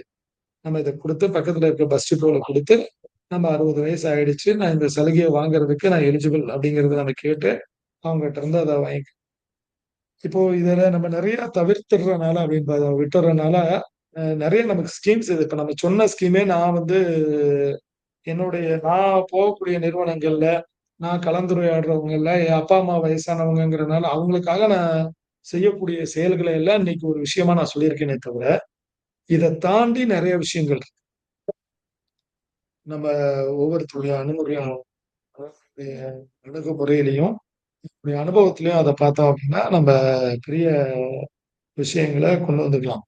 இந்த மாநில அரசுடைய மருத்துவங்கள் பார்த்தீங்க அப்படின்னா, மருந்துகள்லாம் இப்ப நெறைய என்ன சொல்றாங்கன்னா, மருந்துகள் வந்து சலுகைகள குடுக்கும்போது அதோட வீரியம் குறைவா இருக்கு. கன்செஷன் ரேட்ல வாங்கக்கூடிய மருந்துகள், இத எங்கெல்லாம் சொல்லுவாங்க அப்படின்னா, மருத்துவக் கல்லூரியில வாங்கக்கூடிய மருந்து வந்து அவன் ஃப்ரீயா குடுப்பான். டோலோ 650 அப்படின்னா, அதோடைய பவர் வந்து 650க்கு இருக்காது. 500க்கு கம்மியா இருக்கும். ஒரு சில மருந்துகள்லாம் பார்த்தீங்கன்னா, கவர்மெண்ட்ல பார்த்தீங்கன்னு வைங்களேன், மாத்திரை கவர்ல இருக்காது. அவங்க பிரிச்சு தான் வச்சிருப்பாங்க. பாக்ஸ்ல இருந்து எடுத்து குடுப்பாங்க. நம்ம எங்கேயுமே கவர்மெண்ட் மாத்திரைய வாங்குறத நெறைய தவிர்க்கிறோம். அரசாங்கம் குடுக்கக்கூடிய முழு சலுகைகள பயன்படுத்திக்கிட்டோம் அப்படின்னா, நமக்கு நெறைய நல்லது இருக்கும். நம்ம எல்லாருமே மெடிக்கல போய் பார்த்து வாங்க ஆரம்பிச்சுட்டோம். ஏதாவது ஒண்ணு அப்படின்னா பக்கத்துல போறோம். ஒவ்வொரு 3 கிலோமீட்டருக்கும் பார்த்தீங்கன்னா, இப்பலாம் அந்த ஆரம்ப சுகாதார நிலையம். அதிகபட்சம் 10 கிலோமீட்டருக்குள்ள கொண்டு வந்துட்டாங்க. 3 டூ 10 கிலோமீட்டருக்குள்ள. அங்க இருக்கக்கூடிய அந்த சலுகைகள் ஒரு தடவ ஆரம்ப சுகாதார நிலையத்துல போய் ஒரு வயசானவர் போய் நம்ம நம்மளுடைய பயனாளிகள் 60 வயசுக்கு மேல இருக்கிற ஆண்கள், 58 வயசுக்கு மேல இருக்கக்கூடிய பெண்கள் முதல் முறையா போய் தன்னை அறிமுகப்படுத்தி, தன் பேர அங்க பதிவு பண்ணிக்கிட்டாங்கன்னா, அவங்களுக்கு ஒரு நோட்டு போட்டு குடுத்து, நம்முடைய ஹெல்த்த ஃபுல்லா செக் பண்ணி விட்டுட்டு, பிரஷர் இருக்கு, சுகர் இருக்கு அப்படின்னா, சராசரி ஒரு ரூ. 3000 மாத்திரைய ஃப்ரீயா நம்ம கையில குடுத்து அனுப்பிச்சுருவாங்க. குடுத்துட்டு, அந்த நோட்லயே யார கான்டாக்ட் பண்ணணுங்கிற நம்பரும் குடுத்துருவாங்க. 15 நாளைக்கு ஒருக்கா, 30 நாளைக்கு ஒருக்கா அவங்களே வீட்ல வந்து செக் பண்ணுவாங்க. நம்ம வீட்டுக்குள்ளேயே இருந்தோம்னா, அந்த ஸ்கீம் போய் நமக்கு வந்து சேராது. நமக்கு என்ன தேவைங்கிறது அரசாங்கத்துக்கும் தெரியாது. முதல் முறை நம்ம தான் அவங்கள போய் அணுகணும். பக்கத்துல இருக்கக்கூடிய ஆரம்ப சுகாதார நிலையத்துல போய் நம்ம டெஸ்ட் பண்ணிக்கிட்டோம்னா, அடுத்த 45 நாள்ல பார்த்தீங்கன்னா, அவங்க ரொட்டேஷனா நமக்கு வந்துட்டு இருப்பாங்க. ஒரு 3 மாசம், 4 மாசத்துக்கு ஒருக்கா நம்மளுடைய இத நேரடியா அவங்க கண்காணிக்கணுங்கிறதுக்காக, மருந்து கொண்டாந்து குடுக்கக்கூடிய அந்த செவிலியர்கள் நம்மள அறிவுப்படுத்துவாங்க. "சரி எல்லாம் நல்லா போயிட்டு இருக்கு. இப்ப இருந்தாலும் ஒரு தடவ வந்து உள்ள பார்த்துக்குங்க. பிபி எந்த அளவுக்கு குறைஞ்சிருக்கு, இல்ல பிபி ஏறி இருக்கா உங்களுக்கு, சுகர் என்ன லெவல்ல இருக்குங்கிறத டாக்டர பார்த்து ஒரு தடவ கன்சல்ட் பண்ணிக்கங்க. இந்த மாத்திரையே போதுமா? இல்ல மாத்திரைய உங்களுக்கு குறைச்சிரலாமா?" பிபி அதிகமா இருக்கும்போது 2 மாத்திரை சாப்பிட சொல்லுவாங்க. அப்புறம் அந்த பிபி லெவல் குறைஞ்சிருச்சுன்னா 1 குறைக்கணும். இல்ல ஒரு நேரம் சாப்பிடலான்ற மாரி வைக்கணும் அப்டின்னா, மருத்துவருடைய ஆலோசனை வேணும். அதற்கு நம்ம முதல் முறையா போயிருக்கணும். என்னுடைய ரெக்வெஸ்ட் என்னன்னா, நம்ம வீட்ல வயசானவங்க இருந்தாலும் சரி, நம்மளுடைய பழக்கவழக்கங்கள்ல நம்ம பார்த்தாலும், நம்மகிட்ட நம்ம அண்டை வீட்ல வயதானவர்கள் இருந்தாலும், இப்ப நான் ஒரு ஏரியாவுக்கு போனதுக்கு அப்புறம் எனக்கு ஒரு 2, 3 பேரு. எங்க வீட்ல 2 பேர் வயசானவங்க அப்பா, அம்மா. அவங்க அவங்க வயசுல இருக்கிறவங்கலாம் நமக்கு நல்லா இப்ப பழகும்போது, கோயிலுக்கு வரும்போது சொல்லுவாங்க, தம்பி நீங்க இந்த வழியா தானே போறீங்க. எனக்கு கொஞ்சம் முதுகு வலிக்குது. ரொம்ப காய்ச்சலா இருக்கு. வரையில முத்துமாரி மெடிக்கல்ல சொல்லி எனக்கு மாத்திரை வாங்கி குடுங்க அப்படின்னு. இந்த தவற நான் செய்யறதே கிடையாது. நம்ம குழந்தைங்களுக்கும் சரி, வயசானவங்களுக்கும் சரி, நம்ம மருத்துவருடைய ஆலோசனை இல்லாம எந்த மருந்தையுமே வாங்கி குடுக்கக்கூடாது. அவங்களோட இத போயிட்டு ஒரு தடவ டெஸ்ட் பண்ணிட்டு வாங்கி குடுக்கணும். முடிஞ்சா கூட்டிட்டு போணும். இல்லன்னா நம்ம இந்த மாரி ஆரம்ப சுகாதார நிலையங்கள்ல போய் சொன்னா போதும். எங்க வீட்டுக்கு பக்கத்துல இந்த தெருவுல, இந்த வீட்ல கொஞ்சம் கஷ்டப்படுறாங்க. வர முடியாம இருக்காங்க அப்படின்னா வந்துருவாங்க. மருத்துவ உதவிக்குன்னு அந்த இலவச அழைப்பு எண் இருக்கு. அத நம்ம பயன்படுத்துனோம்னா வந்து நமக்கு ஆம்புலன்ஸ்ல சொன்னா கூட வந்து எடுத்துட்டு போயிட்டு, கரெக்ட்டா நம்மள கொண்டு வந்து குடுத்துர்றாங்க. அது மாரி நம்ம அடுத்தவங்களுடைய ஆலோசனைகள் இல்லாம செய்யறத தவிர்க்கணுங்கிறது என்னுடைய தாழ்மையான வேண்டுகோள். நம்மளாவே ஒரு வைத்தியம்லாம் பார்க்கக்கூடாது. இயற்கை வைத்தியங்கள்லாம் பார்க்கலாம். ஒரு மருத்துவத்துல இருந்து இன்னொரு மருத்துவத்துக்கு மாறணும் அப்டின்னா, அதுக்கு கரெக்ட்டான ஒரு நல்ல இடைவெளி இருக்கும். ஃபுல் பவரா நான் இங்கிலீஷ் மெடிசின் எடுத்துட்டு இருந்துட்டு, இன்னொருத்தவங்க சொன்னாங்க அப்டிங்கிறதுக்காக நான் உடனே இதோடைய மருந்து வீரியம் குறையாம நேரடியா நான் வந்து நாட்டு வைத்தியத்துக்கு போனாலும் நமக்கு நெகட்டிவ் ரிசல்ட் குடுக்கும். அதனால நம்ம என்ன மருத்துவத்த பார்க்கணுங்கிறது அவங்களுக்கு தெரியணும். அதுக்கப்புறம் நம்ம மாத்தலாமா, வேண்டாமாங்கன்றத நம்மளுடைய உடல் நிலைய பொறுத்து, மருத்துவருடைய ஆலோசனை இல்லாம இவங்க சொன்னாங்க, அவங்க சொன்னாங்க, போக வர வேண்டாம். வீட்டு பக்கத்திலேயே இருக்கக்கூடிய மூலிகைகள், இத நம்ம பயன்படுத்திக்கலாம் அப்டின்ட்டு போக்கூடாது. கை வைத்தியம் நல்லதுதான், வீட்டு வைத்தியம் நல்லதுதான். ஆனா எவ்வளவு பொருள் போடணுங்கிற அளவு இருக்கு. இப்ப நம்ம நிலவேம்பு கஷாயமே நம்ம குடிக்கிறோம் அப்டின்னா, அந்த திரிகடுகாலகுன்னு சொல்லுவாங்க. இப்டி எடுத்தா 3 விரல்ல எடுக்கணும். அந்த பொடிய எடுத்தா 3 விரல்ல எடுத்து போட்டு 2 கிளாஸ் தண்ணீல ஊத்தி அத 3/4 கிளாஸா குறைக்க வச்சு, அத 3 நாளைக்கு குடிக்கணுங்கிறாங்க. நம்ம அப்டிலாம் பண்றதே இல்ல. நம்ம என்ன பண்றோம், கஷாயம் கிடைச்சதுன்னா வாங்கி மடக்கு மடக்குன்னு அப்டியே குடிச்சிடுறோம். அந்த மாதிரிலாம் இல்லாம உணவே மருந்து அப்படின்ற காலம் போய் மருந்துகள் எல்லாம் உணவாயிட்டு இருக்கு நமக்கு. நேரத்துக்கு சாப்பாட்டை விட மருந்து அதிகமா சாப்பிடுறோம். அப்படி இல்லாம நம்ம மருந்தை வந்து எப்படி எடுத்துக்கணுங்கிறத பார்க்கணும். இது எல்லாமே எழுதி வச்சதுங்க. இதெல்லாம் தாண்டி மூத்த குடிமக்களுக்கு சமூக ஆதரவு அப்படின்னு சொன்னா அவங்கள நம்மளை விட்டு பிரிச்சிடக்கூடாது. நம்ம இயற்கையா கால்நடைகள்லாம் பார்த்திருப்போம். கோழி தான் குஞ்சுகளை பிரிச்சு விடுமே தவிர குஞ்சுகள் வந்து கோழிகளை பிரிச்சு விட்டாதான் வரலாறு கிடையாது. மனிதன் அப்படியே மாறிட்டான். நம்ம ஒரு வீட்டுல இருந்து அவங்க நமக்கு செஞ்ச போது அவங்களால எவ்வளவு முடியுமோ அதெல்லாம் வாங்கிக்கிட்டு ஒரு காலகட்டத்துக்கு அப்புறம் விட்டுறக்கூடாது. மகா பெரியவர் சொல்லுவார், காஞ்சி மகா பெரியவர், மாட்டுல கூட பசுமாடுன்னு நம்ம வளர்த்துட்டோம்னா அது கறவை நின்னதுக்கு அப்புறம் அதை வந்து கோச்சாலைக்கு கொடுத்தோம்னா அத்தனையும் பாவம். காஞ்சி மடத்துல இன்னைக்கும் போய் நீங்க ஒரு பசுமாட்டை கொடுத்தீங்கன்னா ஒரு ஆண்டு காலம் அதை பராமரிக்கிறதுக்கான பணத்தை நம்ம ஏத்துக்கணும். அதை அப்படி விடணும். நம்ம வீட்டுல இருக்கிற வயசானவங்க நம்ம என்ன பண்ணிடுறோம், சுமையா நினைச்சிருப்போம். அப்படி நினைக்கவே கூடாது. அவங்களுடைய அணுகுமுறை நான் மேல சொன்ன எந்த விஷயத்தையுமே நீங்க அவங்கள்ட்ட தர வேண்டாம். காலையில எந்திரிச்சோன்னா அவங்கள்ட்ட நல்ல கனிவான 4 வார்த்தை, அதுதான் சமூக ஆதரவு. அவங்க அவங்களுடைய வாழ்க்கைய பார்த்துக்குவாங்க. இல்லைன்னா அவங்களுக்கு ரொம்ப பழகி போன விஷயம். உணவுகள் இல்லைன்னா கூட அதை நோன்பா வச்சுக்குவாங்க. நான் இன்னைக்கு விரதத்துல இருக்கேன், இப்படி இருக்கேன், அப்படி இருக்கேன்னு போயிடுவாங்க. இதெல்லாம் இல்லாம நான் முன்னாடி சொன்ன மாதிரி இந்த மூத்த குடிமக்கள்னு பார்க்காம 2ஆம் குழந்தை பருவம்னு பார்த்துட்டோம்னு வைங்களேன். வீட்டுல எல்லாம் இப்ப நம்ம உணவு செஞ்ச உடனே என்ன பண்ணுவோம், கிராமங்கள் அது ரொம்ப நல்லா அழகா கட்டும். ஒரு ஏரியால ஒரு குழந்தை பிறந்துருச்சு அப்படின்னா அந்த தெருவுல பால் கறந்த உடனே முதல் பால் அந்த குழந்தைக்கு கொடுத்துருவாங்க. இல்ல குழந்தை இருக்கு, கை குழந்தை இருக்கு, கொண்டு போய் கொடுங்க. எந்த வீட்டுல இட்லி செஞ்சாலும் அந்த குழந்தைக்கு ஊட்ட சொல்லி கொடுத்துருவோம். இந்த மாதிரி நம்ம வீட்டுல மூத்த குடிமக்கள் இருக்கும்போது அவங்களோட 2ஆம் குழந்தையா பாவிச்சு அவங்கள செஞ்சுட்டு அவங்கள சாப்பிட வச்சுட்டு அவங்கள ஏங்க விடக்கூடாது. அவங்களுக்கான அந்த ஆதரவு அதுதான் நல்ல ஆதரவு. இந்த ஆதரவு மன ரீதியா, உள்ள ரீதியா, உணர்வு ரீதியா அவங்களுக்கு அந்த ஆதரவு கொடுத்துட்டா உடல் ரீதியா அவங்க ரொம்ப நல்லா இருப்பாங்க. முறையா உடனே அவங்க கொடுத்துட்டு போன உடனே ஒரு வார்த்தை, கிளம்பும் போது யாருக்காகவும் நம்ம அதை விட்டு கொடுக்க வேண்டாம். போன உடனே அவங்க எப்படி இருக்கீங்கன்னு கேட்டு பாருங்க. அவங்களுக்கு என்ன வேணும்னு கேட்டு பாருங்க. நம்ம செய்யக்கூட வேண்டாம். என்ன வேணும்னு கேட்டாலே அவங்க அவங்களுடைய தேவைகளை குறைச்சுக்குவாங்க. என்ன பரவாயில்ல, நம்ம என்ன கஷ்டப்படுறோங்கிறத புரிஞ்சுக்குவாங்க. பேச்சுதான். ஒரு நாளைக்கு ஒரு 10 நிமிஷம் உட்காந்து பேசுங்க. நம்ம செய்யறதெல்லாம் அவங்க கிட்ட சொன்னோம் அப்படின்னா அவங்க என்ன செய்ய போறாங்க, பணம் தர போறாங்களான்னு இல்ல. காசு பணத்தை விட அதை எப்படி மிச்சம் பண்ணலாம், எப்படி பண்ணா அந்த வழி நல்லா இருக்கும், நமக்கு சரியான வழியில பாதையில போறோமாங்கிறத அவங்களுடைய அனுபவம் நமக்கு சொல்லும். நான்லாம் வண்டி எடுக்கும்போது எங்க அப்பா பாத்தீங்கன்னா, நான் காலேஜ் வந்ததுக்கு அப்புறம் பெரிய வண்டிலாம் இல்ல. டிவிஎஸ் 50 எடுத்தா கூட நான் வண்டி எடுக்கையில எங்க அப்பா சொல்லுவாரு, தம்பி இங்க இருந்து நீ ரயில்வே ஸ்டேஷன் போற, மாரியம்மன் கோயில்கிட்ட இன்னைக்கு குழி பறிச்சு போட்டிருந்தான் பார்த்தேன். அங்க போயில கொஞ்சம் பொறுமையா போ. நான் ட்ரெயின்ல ரிட்டர்ன் வரையில எங்க அப்பா ஃபோன் பண்ணுவாரு, தம்பி ரயில்வே ஸ்டேஷன் தாண்டுற இடத்துல இன்னைக்கு அந்த கேபிள் ஒயர் எல்லாம் பிரிச்சு போட்டிருந்தான், நீ இந்த வழியா வராத, அந்த பக்கமா சுத்தி வா அப்படின்னு சொல்லும் போது எனக்கு வருத்தமா இருக்கும். என்ன நமக்கு ரோட்ல கண்ணா தெரியாது அப்படின்னு இருக்கும். இப்ப நான் ஒரு 45 வயசு கடந்ததுக்கு அப்புறம் தான் நம்ம உறவுகள்ல ஒருத்தர் வண்டி எடுக்கும்போது நமக்கு பதட்டமா இருக்கு. அப்படியே உடனே நம்ம போனை எடுக்கும்போது எனக்கு எங்க அப்பா எனக்கு சொன்ன அறிவுரைகள் தான் ஞாபகம் வருது. சார் அந்த மனுஷன் அப்படித்தானே பதட்டப்பட்டிருப்பாரு. வேற ஒண்ணும் இல்ல. மீன் எடுத்தோம் அப்படின்னா மீன் சமைச்ச உடனே வந்து சாப்பிட உட்காரும் போதே பாத்தீங்கன்னா எனக்கு முன்னாடி அவர் ரெடி ஆயிடுவாரு. ஒரு முள்ளு இல்லாம அதை பிரிச்சு வச்சு சாப்பிட சொல்லுவாரு. அப்ப எனக்கு அது கஷ்டமா இருக்கும். இந்த மீனை நான் எடுத்து சாப்பிட மாட்டேனா அப்படின்னு. இப்ப நமக்கு கீழே இருக்கிறவங்களுக்கு அந்த முள்ளை எடுத்து கொடுக்கும்போது முள்ளு கையில குத்தும் போதுதான் தெரியும் தொண்டையில குத்துனா எப்படி இருக்கும். சரி நம்மளே எடுத்து வச்சிருவோம்னு எடுத்து வைக்கும் போதுதான் அவங்க நமக்கு பார்த்து பார்த்து செஞ்ச விஷயங்கள் எல்லாம் நமக்கு தெரியுது. இந்த 60 வயதை கடந்தவங்க வந்து நமக்கு பாரமே கிடையாது. அவங்க நமக்கு கிடைச்ச வரம்.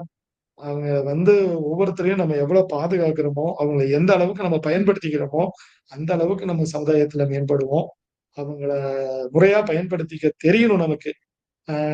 இன்னொரு சந்தர்ப்பம் கிடைச்சதுன்னா அவங்கள எப்படி நம்ம பயன்படுத்திக்கலாம், அவங்க எப்படி நம்ம பாதுகாக்கலாம்ங்கிறத சொல்றதுக்கு வாய்ப்பு கிடைச்சதுன்னா நான் பகிர்ந்துக்கிறதுக்கு காத்துக்கிட்டு இருக்கேன். இந்த ஒரு ரொம்ப சார் சொல்லுங்க. ரொம்ப நன்றிங்க. சிறப்பா ஒரு நிறைவு பகுதிக்கு வந்துட்டீங்க. இப்ப மத்தவங்க இந்த பேச்சுல இருந்து சில கருத்துக்களை பேச வேண்டி இருக்குது. சொல்லுங்க சார், சொல்லுங்க சார்.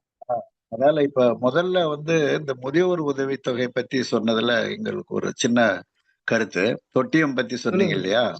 ஆமாங்க. 65 தமிழ்நாட்டை பொறுத்தவரையில 65 வயது முடிந்தாக்க முதியோர் உதவித்தொகை. 60 60 60லயே எலிஜிபிள். ஆமா. இப்பெல்லாம் என்னுடைய முதல்ல மகாராஷ்டிரா தான் 65. ஆமா. 20. இப்ப 55 வயசுக்கு மேல போனா விவசாய தொழிலாளர்களுக்கு அப்படின்னு ஒண்ணு.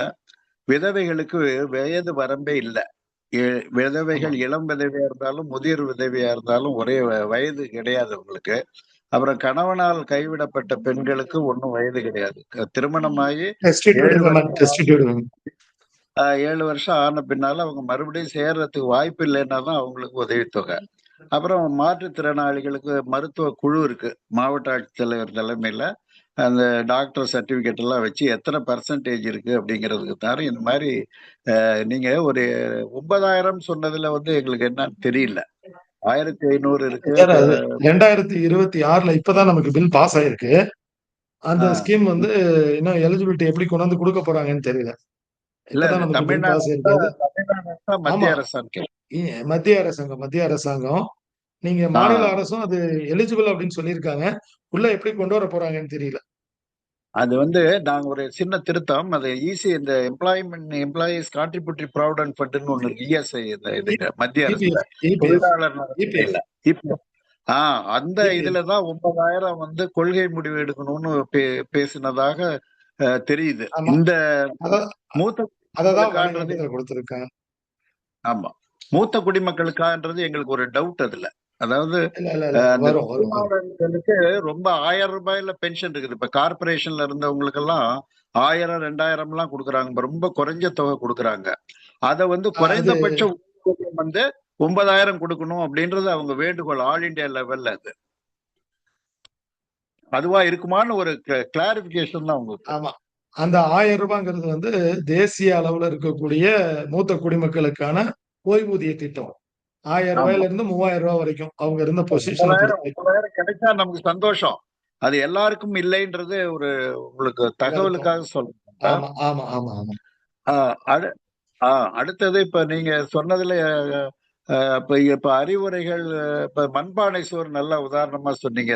தெருவோர ரோஸ் எல்லா ஊர்லயும் பாத்தீங்கன்னா மண்பானை சமையல்னு போர்டு போட்டு மசாலா அம்மி ஆட்டுக்கல்ல அரைச்சி கொடுக்கறத போய் நிறுத்தி சாப்பிடுற கலாச்சாரம் வந்தது. வீட்டுல வந்து மிக்சி கிரைண்டர் இந்த மாதிரி வந்ததால அந்த உடற்பயிற்சி அவங்களுக்கு வாய்ப்பு கிடைக்கல அவங்க.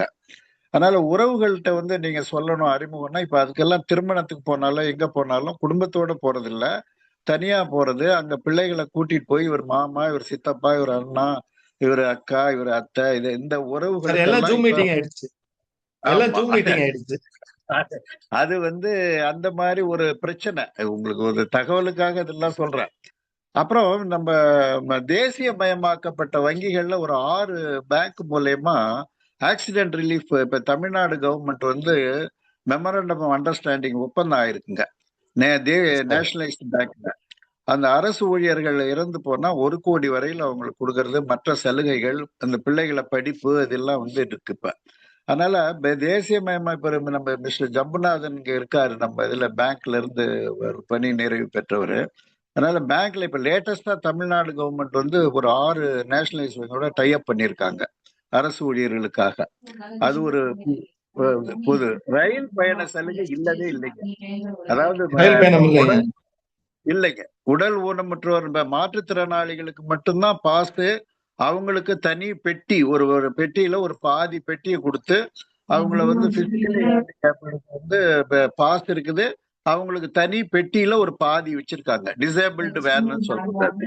அவங்களுக்கு வந்து பெண்களுக்கும் ஆண்களுக்கும் சலுகையை கொரோனா பீரியட் முன்னால நிறுத்தினாங்க. அதை கேட்டுட்டே இருக்காங்க, இன்னும் கிடைக்கலைங்க அது. மற்றபடி இப்ப மக்கள் மருந்து நீங்க சொன்னதுல விலை குறைவா இருக்கிறதால தரம் குறைவா இருக்குமான்னு மக்கள் மத்தியில ஒரு ஐயப்பாடு இருக்குது. அது உண்மைதான். அது அதாவது வெளியில போய் வாங்குறதுக்கும் மெடிக்கல் ஸ்டோர்ல வாங்குறதுக்கும் இதுக்கும் கொஞ்சம் மனசளவுல இன்னும் சரியா வர. ஆனா எல்லாமே ஒண்ணுதான். அதாவது இவங்களுக்கு தயார் பண்ணி தனியா அரசாங்கத்துடைய உத்தரவு பேர்ல மக்கள் மருந்து சலுகை விலையில கொடுக்குறாங்க. அதே பிராண்டு தான் அங்கேயும் கொடுக்குறாங்க. ஆனா நம்ம வாங்குறவங்க மனசுல கொஞ்சம் அந்த இது இருக்குது. அதே போல நீங்க அந்த அரசு மாத்திரை வந்து ஓபனா கொடுக்குறாங்கன்றது பிரைமரி ஹெல்த் சென்டர் வந்து ஆஸ்பத்திரி வரையிலும் டேப்லெட் கவர்டு இல்லைங்க. அதை அப்படியே 6, 8, 10 அப்படின்னு ஓப்பனா தான் கொடுக்குறாங்க. அப்புறம் நீங்க இன்னொன்று சொன்னதுல ஆரம்ப சுகாதார நிலையம் வந்து வீடுதோறும் அந்த விஹெச்என்னு பேரு, வில்லேஜ் ஹெல்த் நர்சன்ஸ் பேரு. அவங்க மக்களை தேடின்றதுல நீங்க இப்ப ஒரு தடவை போய் அங்க பதிவு பண்ணிட்டு வந்துட்டீங்கன்னா சீனியர் சிட்டிசனு, அவங்க பீரியாடிக்கலா வந்து மாத்திரை கொடுக்கறது, பிபி பிளட் டெஸ்ட் பண்றது, இந்த மாதிரி எல்லாம் மொபைல்லே வந்து அவங்கள வந்து வீட்டுல காட்டுறாங்க அந்த இருக்கு. அதனால இதுதான் என்னுடைய ஒரு ஒரு தொகுத்து உங்க பேச்சுல உள்ளதுல இது. இன்னும் மத்தவங்க எல்லாம் சொல்லுவாங்க. நன்றி சார். ரொம்ப மிஸ்டர் நன்றி அருண் சார். பிரகாஷ். ரொம்ப நன்றி சார். ரொம்ப நன்றி. ஜமுனாதன் சார், நீங்க ஆரம்பிங்க. இப்ப என்ன பேங்க் சம்பந்தமா நீங்க தான் பேசணும். சார், அதாவது பேங்க்ல வந்து அவர் சொன்ன ஸ்கீம் சொன்னீங்கன்னா, that is insurance corporate insurance scheme. அந்த இன்சூரன்ஸ் ஸ்கீம் வந்து எல்லா சீனியர் சிட்டிசன்ஸ்க்கும் எலிஜிபிலிட்டி இருக்கு சார், கட்டாயமா இருக்கு. ஆனால் இவங்க யாருமே சரியா யூஸ் பண்றதே இல்லை சார். நம்ம என்ன சொன்னாலும் கேட்கவும் மாட்டேங்கிறாங்க. அதுல இன்னொரு சமாச்சாரம் வந்து அவங்க வந்து ஆரம்பத்துல அதுல என்ரோல் பண்ணணும் சார். அது 2 சமாச்சாரம் இருக்கு சார். ஒண்ணு வந்து it is not completely free. வருஷத்துக்கு 19 ரூபாயில இருந்து 26 ரூபாய் வரைக்கும் இதை சார்ஜ் பண்றாங்க. கொஞ்சம் ஜாஸ்தியான அமௌண்ட் கிடையாது. ஆனால் அதுல வந்து ஒரு வருஷம் எலிஜிபிலிட்டி ஆனவுடனே அடுத்த வருஷம் போய் நம்ம ஆட்டோமேட்டிக்கா அந்த அக்கௌண்ட் டெபிட் பண்ணாலே அவங்க வந்து சண்டை போடுறாங்க. நீங்க அனாவசியமா எங்களை டெபிட் பண்ணிட்டீங்க, இது பண்றீங்க. உடனே இவங்க என்ன பண்றாங்க, வித்ட்ராயிங் இந்த ஸ்கீம் ஒரு லெட்டர் எழுதி வச்சிருக்காங்க, அதை வாங்கிட்டு வித்ட்ரா பண்ணிருந்தாங்க. அதுவும் அந்த ஸ்கீமும் வந்து sir it is only accident based தான். It is not. இப்போ சார் சொன்னாரு இது கூட இந்த 1 கோடி ரூபாய் வரைக்கும் தமிழ்நாட்டு, அதுவும் தமிழ்நாடு அரசு ஊழியருக்கு மாத்திரம் தான். தமிழ்நாடு அரசு ஊழியர் அல்லாதவர்களுக்கு அது கிடையாது. தமிழ்நாடு அரசு ஊழியர்கள் அல்லாத சீனியர் சிட்டிசனுக்கு ஒரு விதமா ஒரு வந்து ஹெல்த் இந்த பெனிஃபிட் இருக்கு sir. Senior citizen account holders அவங்களுக்கு வந்து டெஃபினட்டா ஆக்சிடென்ட்ல அவங்களுக்கு ஏதாவது வந்து இழப்பு ஏற்பட்டாலோ, அதுல ஆக்சிடென்ட்ல அவங்க இறந்து போனாலோ அவங்களுடைய வாரிசுதாருக்கு பணம் ஒரு 1 லட்சம் ரூபாய் வரைக்கும் பணம் கொடுக்கும், 2 லட்சம் ரூபாய் வரைக்கும் பணம் கொடுக்கறதுக்கு கட்டாயமான ஸ்கீம் இருக்கு சார். எல்லா நேஷனலைஸ் பர்சனும் இருக்கு. தயவு செஞ்சு எல்லா சீனியர் சிட்டிசன்ஸும் அவங்க போய் நான் சீனியர் சிட்டிசன் அதை ரெக்கார்ட் பண்ணி எனக்கு அது உண்டா என்ன உண்டா அதை வந்து டெபிட் பண்ணிக்கங்க அப்படின்னு சொல்லி பர்மிஷன் கொடுத்தாங்கன்னா கட்டாயமா அந்த ஸ்கீம்ல எலிஜிபிலிட்டி வரும் சார். அதுல ஒண்ணுமே 2வது கருத்தே கிடையாது சார். அதுல வந்து அது வந்து அந்த ஸ்கீம் வந்து ஆப்ரேட் பண்றது வந்து இன்சூரன்ஸ் கம்பெனிஸ் தான் ஆப்ரேட் பண்றாங்க. டைரக்டா பேங்குக்கும் இன்சூரன்ஸ் கம்பெனிக்கு தான் சார் சம்பந்தம். அதே மாதிரி சீனியர் சிட்டிசன்ஸ் வந்து இந்த ஹவுசிங் டேர்ம் லோன் வாங்கியிருந்தாங்கன்னு வச்சுக்கலாம், ஹவுசிங் லோன் வாங்கியிருந்தாலும் அவங்களுக்கும் வந்து இந்த மாதிரி அவங்க வந்து ஒருவேளை இந்த ஒரு இதுல ஆக்சிடென்ட்ல இறந்து போனாங்கன்னா கட்டாயமா அந்த அன்னி வரைக்கும் என்ன கட்ட வேண்டியது இருக்கோ அது வரைக்கும் விட்டுட்டு மீதி அமௌண்ட் கட்ட வேண்டிய அமௌண்ட் வந்து அப்படியே வெயிட் பண்றதுக்கு ஸ்கீம் இருக்கு சார். இது வந்து இதுவும் ஆக்சிடென்டல் டெத்துக்கு மொத்தம் தான் சார் இந்த ஸ்கீம் அப்ளிகபிள். இந்த ஸ்கீம்லாம் இருக்குது, எல்லா இடத்துலயும் இருக்குது சார். நான் வந்து சில சீனியர் சிட்டிசன்ஸ்ல இந்த ஸ்கீம் இருக்குதுங்க, இதை வந்து பயனடைங்கன்னு சொன்னா கூட அவங்க வந்து அவங்க சின்னவங்க எல்லாம் வேண்டாம் இவர் ஏதோ போய் சொல்றாரு, இது ஒன்றும் அதெல்லாம் ஒத்து வராது, வீடு நமக்கு வராம போயிடும் அப்படின்னு பயந்துட்டு பண்ண மாட்டேங்கிறாங்க. அந்த அந்த ஸ்கீம்ஸ் எல்லாம் இருக்கு சார். இதுக்கு மக்கள் மத்தியில இன்னும் கொஞ்சம் அதுக்கு வந்து இன்னும் அவங்களுக்கு வந்து ஒரு பயம் தெளியணும். ஒரே ஒரு இது சார், இன்டரப்ஷன்.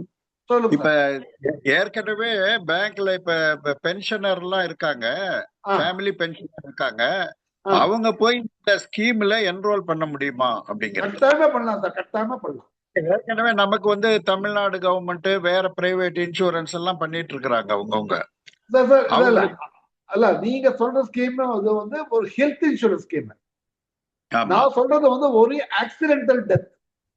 ஆக்சிடென்டல் டெத் இல்லைன்னா ஆக்சிடென்ட்னால வந்து ஒரு சீரியஸ் இன்ஜரி.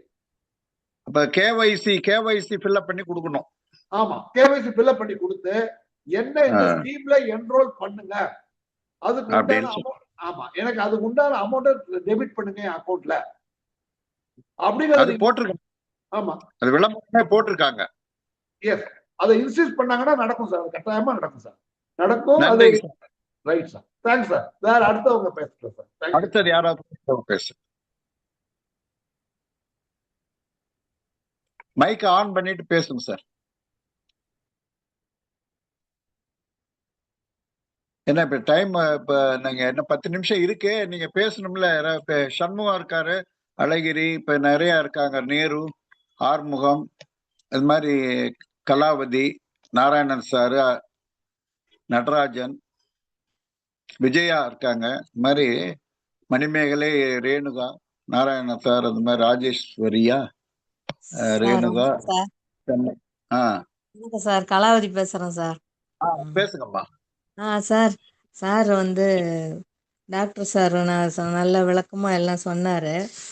உடல் ரீதியா மன ரீதியாகவும் சமூக ஆதரவு தரணும் அப்படின்னு. இப்போ நமக்கு வந்து எல்லா நிறைய ஸ்கீம் தமிழ்நாட்டிலையும் இருக்கு, கவர்மெண்ட்ல சென்ட்ரல் கவர்மெண்ட் ஸ்கீமும் இருக்கு.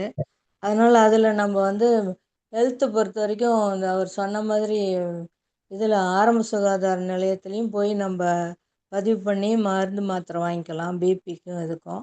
அதே மாதிரி ஜிஹெச்சில் போனாலும் நமக்கு நோட்டு போட்டு தராங்க. அதில் 30 நாளைக்கு மாத்திரை தராங்க, பிபி இருந்தால், சுகர் இருந்தால். அதனால் அதை வாங்கி பயன்படலாம், பெற்றுக்கொள்ளலாம். அது வந்து நல்ல ஸ்கீமாக இருக்கிறது. மக்களை தேடி வந்து வீட்லேயும் வந்து பிபி செக் பண்ணி சுகர் செக் பண்ணி தராங்க. அதெல்லாம் நல்ல ஸ்கீம் தான். ஆனால் இந்த பயண சீட்டுக்கு தான் இன்னும் அது கொரோனா டைமில் கட் பண்ணது இன்னும் வராமல் இருக்குது. அதை கேட்டுட்ருக்கோம். பஸ்ஸில் ட்ரெயினில் வந்து மூத்த குடிமக்களுக்கு ரிசர்வேஷன் இருக்குது, லோயர் பர்த்து இதுக்கு. அது மட்டும்தான் இருக்குது. பயண தொகையில் வந்து பயண சீட்டுக்கு சலுகை இல்லை. அதுதான் சார். அப்புறம் காமனாக இப்போது வசதி இல்லாதவங்க, விவசாய கூலி எல்லாத்துக்கும் நம்ம ரெவன்யூலேருந்து தரோம், நம்ம ஸ்கீமில் ஓஏபி இதெல்லாம். அது ரெண்டுமே இருக்குது, சென்ட்ரல் கவர்மெண்ட்டும் ஸ்டேட் கவர்மெண்ட்டு தான் இருக்குது. அதனால் அதில் வந்து மக்கள் வந்து நிறைய பயன்பட்டுருக்காங்க. அவர் சொன்னது வந்து நல்ல விளக்கமாக இருந்ததுங்க. நன்றிங்க சார். நன்றிங்க, நன்றிங்க. அடுத்தது யாராவது சொல்லுங்க. சண்முகம் சார் என்ன சொல்றாரு? வணக்கம் சார், நான் சண்முகம் பேசுறேன். பேசுங்க சார். வந்து சென்ட்ரல் கவர்மெண்ட் ஸ்கீம் 2-3 ஸ்கீம் சொன்னாரு, அது எனக்கு புரியல. அந்த ஸ்கீம் பேரை சொல்லி ஒவ்வொரு ஸ்கீம்ல எந்த விதமான பெனிஃபிட் இருக்கு, அதை செயல்படுத்துறவங்க யாருன்ற விவரங்களை இன்னொரு தடவை அவர் சரியா சொல்லணும். அல்லது நமக்கு அவர் வந்து நம்ம இதுல வெப்சைட்ல போடணும், நம்ம வாட்ஸ்அப்ல போடணும். சென்ட்ரல் கவர்மெண்ட்ல சில ஸ்கீம் சொல்லியிருக்காரு, அந்த ஸ்கீம் பேரு, அதை செயல்படுத்துறவங்க யாரு, அதுக்கு வழிமுறைகள் என்னன்னு தெரியணும். இப்போ அவர் ஸ்டேட் கவர்மெண்ட்டை பொறுத்தவரையிலும் சோஷியல் வெல்ஃபேர் டிபார்ட்மெண்ட்டில் தான் சீனியர் சிட்டிசன்ஸ் ஆக்டை வந்து இம்ப்ளிமெண்ட் பண்ணுறாங்க. மற்ற வகையில் வந்து சோஷியல் டிபார்ட்மெண்ட்டில் வேறு வகையான சலுகைகள் எதுவும் கிடையாது. அவங்க தனி டிபார்ட்மெண்ட்டும் கிடையாது. கேரளாவில் இருக்குது, தமிழ்நாட்டில் கிடையாது சீனியர் சிட்டிசன்ஸுக்காக. அவர் டாக்டர் சொன்ன தகவல் வந்து சரியான தகவல் இல்லைன்றது என்னுடைய அபிப்பிராயம். இது விஷயமா அவர் விளக்கம் சொல்லலாம். அந்த சென்ட்ரல் கவர்மெண்ட் ஸ்கீமை பற்றி இன்னும் விரிவாக, ஸ்கீம் பேர், இம்ப்ளிமெண்டேஷன் ப்ரொசீஜர் என்றதை பற்றி விளக்கங்கள் வேணும். அதை பற்றி யாருக்கும் அவேர்னஸ் இல்லை. அவர் சொன்னார்னா நம்ம அதை தெரிஞ்சுக்கலாம். சார் நான் வந்து கேக்குதுங்களா பேசுறது? கேக்குது சார், பேசுங்க சார். நான் இந்த சென்ட்ரல் கவர்மெண்ட் ஸ்கீம்ஸோடைய டீடைல்ஸ் தான் வாட்ஸ்அப் பண்ணி விட்டுருங்க, குரூப்ல போட்டு விட்டுறேன். திருச்சியில இப்ப நீங்க வந்தீங்க அப்படின்னா, திருச்சியில வந்தீங்கன்னா கலெக்டர் ஆபீஸ் பக்கத்துல ஒரு ரோடு போகுது, பழைய கலெக்டர் ஆபீஸ் போற வழி இருக்கு. அதுல போனீங்கன்னா சமூக நலத்துறை இருக்கு. அதுல இப்ப ரோசின்னு ஒருத்தவங்க இருக்காங்க, அவங்க ஃபீல்டு விசிட் வராங்க. அவங்க கிட்ட நம்ம சொல்லி விட்டாலே அவங்க அந்த சீனியர் சிட்டிசனுக்கு அந்த ஒர்க்கை பண்ணி கொடுத்துட்றாங்க. பெண்களுக்கான இது, மகளிருக்கானது, மூத்த குடிமக்கள், உடல் ஊனமுற்றோருக்கு நம்ம என்ன பண்ணுமோ அதை பண்ணி கொடுக்குறாங்க. ஒவ்வொரு திங்கட்கிழமையும் கலெக்டர் கிட்ட மனு வாங்குறாங்க. கலெக்டர்கிட்ட நம்ம கொடுக்குற மனுவும் சமூக நலத்துறைக்கு போய் அவங்க தான் இங்க சேனல் ஆகுது. நான் இதை பத்தி சம்பந்தமான விஷயத்தையும் நான் உங்களுக்கு திரும்ப கேட்டுட்டு உங்களுக்கு நான் டீட்டெயில்டா குரூப்ல போட்டு விடுறேன். நன்றிங்க, நன்றிங்க சார், நன்றிங்க. இப்ப அவர் சொன்னது சமூக நலத்துறையில வந்து அந்த ஆக்ட் இம்ப்ளிமெண்டிங் ஏஜென்சி, இப்ப இந்த பெற்றோர் மூத்த குடிமக்கள் பாதுகாப்பு பராமரிப்பு நலச்சட்டம் 2007 வந்து அவங்க ஆர்டிஓ வந்து அந்த கோரிக்கை மனு பரிசீலனை பண்ணி ஆர்டர் போட வேண்டியது ஆர்டிஓ சப் கலெக்டர். அதுக்கு சோசியல் வெல்ஃபேர் ஆஃபீஸரும் அந்த அவங்கள கவுன்சிலிங் எல்லாம் பண்ணி இப்ப குழந்தைங்க வந்து பெற்றோர்களை பாதுகாக்க மாட்டேங்கிறாங்க, பணம் இன்வெஸ்டிகேஷனுக்கே போயிட்டு வருவாங்க. இன்வெஸ்டிகேஷனுக்கே அவங்க தான் போயிட்டு வருவாங்க, சோசியல் வெல்ஃபேர் போர்டு தான் போயிட்டு வருவாங்க. சோசியல் வெல்ஃபேர் கொடுக்குற ரிப்போர்ட்டை பேஸ் பண்ணி தான் கொடுப்பாங்க. ஆமா, அது வந்து அவங்க வந்து ஃபெசிலிட்டேட்டர், அவங்க டிஸ்ட்ரிக்ட் சோசியல் வெல்ஃபேர் ஆஃபீஸர் வந்து ஃபெசிலிட்டேட்டர்னு சொல்லுவோம் நம்ம. அந்த அத்தாரிட்டி வந்து ஆர்டிஓ அண்ட் சப் கலெக்டர் வந்து ஃபர்ஸ்ட் மெயின்டைன் பண்ணுவாங்க. ஜீவனாம்சம் பெற்றோர்களுக்கு ஜீவனாம்சம் கொடுக்கறதுக்கு வந்து ஆர்டர் போடுறது ஆர்டர் அந்த மாதிரி இது. அதுக்கு அப்பலட் அத்தாரிட்டி டிஸ்ட்ரிக்ட் கலெக்டர். இது வந்து அந்த ஆக்ட். அப்புறம் ஹோம் வந்து ஒவ்வொரு டிஸ்ட்ரிக்ட்டுக்கும் எல்லா வசதிகளும் கொண்ட ஒரு சீனியர் சிட்டிசன் ஹோம் கட்டணும்னு ரொம்ப வருஷமா கேட்டுக்கிட்டே இருக்கோம். அது வந்து இன்னும் நடைமுறைக்கு சாத்தியமா வரல. இப்பதான் வந்து டே கேர் சென்டர் வந்து கொஞ்சம் இடத்துல ஆரம்பிச்சிருக்கிறாங்க. இன்னும் வந்து முழு நேரமா பிரைவேட் சீனியர் சிட்டிசன் ஹோம் நிறைய இருக்கு. அதுல பெய்டு, ஃப்ரீ ஹோம், இந்த மாதிரி 2 கேட்டகரியா இருக்கு. ஆனா இந்த ஆக்டோடைய இது தாற்பயம் என்னன்னா, மாவட்ட அளவுல ஒண்ணு வந்து சகல வசதிகளோட வந்து இதுக்குன்னே கட்டணும், ஒரு 150 பேர் இருக்கிற மாதிரி. மத்திய அரசு பணம் கொடுக்குது, மாநில அரசு இடம் கொடுத்து கட்டடமும் கட்டணும், 2 பேரும் சேர்ந்து செய்ய வேண்டிய ஒரு ஸ்கீம் அது. அது மாதிரி வந்ததுன்னா இப்ப டாக்டர் விசிட், இந்த மெடிசன்ஸ் வர்றது பாக்குறது. ஏன்னா தனியார் ஒரு கட்டடத்துல பண்ணும் பொழுது எந்த விதமான வசதி இருக்குன்னு சொல்ல முடியாது. அது வந்து ஹை எண்ட்ல போயிட்டீங்கன்னா அவங்களுக்கு இப்ப 50,000 கொடுக்குறோம் ஒரு மாசத்துக்குன்னா அவங்களுக்கு எல்லா வசதியும் இருக்கு. சாதாரணமா டெஸ்டிடியூட் இருக்காங்க இல்லையா சீனியர் சிட்டிசன், அவங்க போய் இருக்கிற இடத்துல வந்து நிறைய பிரச்சனைகள் இருக்கு. ஏன்னா அவங்க சகிப்புத்தன்மையோட அதுல இருந்துகிட்டு இருக்காங்க.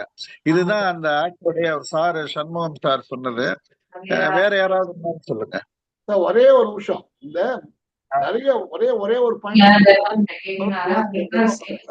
50,000 ரூபாய் செலவழிச்சுட்டு 70,000 ரூபாய் செலவழிச்சுட்டு இருக்க முதியோர் இல்லம்லாம் இருக்கு பாத்தீங்களா, சீனியர் சிட்டிசன் ஹோம்ஸ் எல்லாம். அவங்க ரொம்ப சந்தோஷமா இல்ல சார். அங்க எக்கச்சக்கமா ப்ராப்ளம்ஸ் இருக்குது. உங்க மைக்ல பேக்ரவுண்ட் ஏதாவது பேசுறாங்க. ஏன் மைக்ல என்னோட பேசல சார், வேற யாரோ ஒருத்தருங்க பேசிட்டே இருக்காங்க. ரொம்ப நாளா பேசிட்டு இருக்காங்க. தெரியல, ரொம்ப நாளா பேசிட்டே இருக்காங்க அவங்க. உங்களோட இதான் சார். இந்த சீனியர் சிட்டிசன் ஹோம்ஸ்ல இருக்க பாருங்க சார், இதுல என்னென்ன ப்ராப்ளம்ஸ் இருக்குங்கிறதே ஒரு தனியா ஒரு இது ஒண்ணு போட்டு ஒரு ப்ரோச்சரே ஒண்ணு ரிலீஸ் பண்ணிட்டாங்க சார். எக்கச்சக்கமான ப்ராப்ளம்ஸ் இருக்கு சார். அதாவது வெளியில வந்து அட்வர்டைஸ்மெண்ட் பாத்தீங்கன்னா ரொம்ப அழகா இருக்க மாதிரி இருக்குது, அவ்வளவுதான். நீ உள்ளுக்குள்ள போய் பாத்தீங்கன்னா அவ்வளவு ப்ராப்ளம்ஸ் இருக்கு அதுல. அதனால எல்லா இடத்துல இப்ப ப்ராப்ளம் எல்லா இடத்துலயும் இருக்குது சார். இது டிகிரி தான் மேல வேரியேஷனை தவிர வேற ஒண்ணும் இல்ல சார். ஒரு பெரிய சீனியர் சிட்டிசன் ஹோம், அவங்கள பத்தி நிறைய அட்வர்டைஸ்மெண்ட் தினமும் வந்துட்டு இருக்குது. அங்க ஒரு நாளைக்கு என்ன மசாஜ் பண்ணாங்க, நைட்டு சீனியர் சிட்டிசன்ஸ் நீங்க ஏதோ சொல்றது சரியா இல்லை அப்படின்னு சொல்லிட்டு ஒரு நைட் முழுக்க உங்களுக்கு சாப்பாடே கிடையாது அப்படின்ட்டாங்க. உங்களுக்கு சாப்பாடே கிடையாது, கிச்சன் க்ளோஸ்ட். என்ன பண்ணுவாங்க சொல்லுங்க, யோசனை பண்ணி பாருங்க. இந்த மாதிரி எல்லாம் நடக்குது. அதுக்காக சொல்றேன். நன்றி. வேற யாராவது இருந்தா சொல்லுங்க. வேற யாராவது இது கருத்து யாராவது இருந்தா பேசுங்க. ராஜேஸ்வரி பேசுறேன். வணக்கம், நான் ராஜேஸ்வரி பேசுறேன் சார். சார் நல்ல ஒரு அருமையான சார், நான் பேசுறது கேக்குது நிகழ்ச்சி சார் இன்னைக்கு எங்களுக்கு நீங்க கொடுத்திருக்கிறது. பட் இந்த தகவலை வந்து நான் மேலும் இன்னும் நிறைய தெரிஞ்சுக்கணும்னு விருப்பப்படுறேன். இதுதான் ஃபர்ஸ்ட் டைம்ங்களா இல்ல இது தொடருங்களா? இது மீண்டும் இந்த நிகழ்வு, இந்த ஜூம் நிகழ்ச்சி வந்து மீண்டும் தொடருங்களா? ஆமா, 15 நாளைக்கு ஒரு தடவை 3 மணில இருந்து 4 மணிக்கு செவ்வாய்க்கிழமையில தோறும் இது நடக்குதுங்க. இவரு இப்ப அருண் பிரகாஷ் இன்னும் பேசுறதுக்கு விரும்பினா அவர் 2வது தடவையும் பேசுவார். அவர் தயார் பண்ணிட்டு எங்களுக்கு ஏன்னா நம்முடைய இது ராஜேஸ்வரி அம்மா 30-40 மினிட்ஸ் தான் மெயின் ஸ்பீக்கர் பேசுவாங்க. ஒரு 20 நிமிஷம் இன்டராக்ஷனுக்குன்றது நம்ம ஒரு கான்செப்ட். நிச்சயம் பேசலாம் மேடம். அடுத்த தடவை கிடைக்கும்போது நம்ம இன்னும் கொஞ்சம் தயார் பண்ணி பேசலாம். விரும்புறேங்க ஐயா. வணக்கம். இத ஆட் ஆகணும், எனக்கு இதுல ஆட் பண்ணிடுங்க. உங்க பேரை ஆட் பண்ணிடுறோம். நன்றிங்க ஐயா. வாழ்க வளமுடன். தேங்க்யூ. நம்பர் இந்த குரூப் போடுங்க, போட்டுறோம். சரிங்க. அடுத்த நீங்க சொல்லுங்க. ஒரு நிமிஷம் சார், நான் சண்முகம் பேசுறேன். மூத்த குடிமக்களுக்கான டோல் ஃப்ரீ போன் இருக்கு. அதனுடைய நம்பர் 14567. காலையில் 8லிருந்து இரவு 8 மணி வரலாம் அந்த ஃபோன் வந்து டோல் ஃப்ரீல கான்டாக்ட் பண்ணீங்கன்னா சீரியஸ் உண்டான கைடன்ஸ் ஹெல்ப்லைன்ல கிடைக்கும். அதை எல்லாரும் பயன்படுத்தலாம். இந்த ராஜேஸ்வரி அம்மா மொபைல் நம்பர் இந்த குரூப்ல போடுங்க, அப்பதான் அது இன்க்ளூட் பண்ண முடியும்.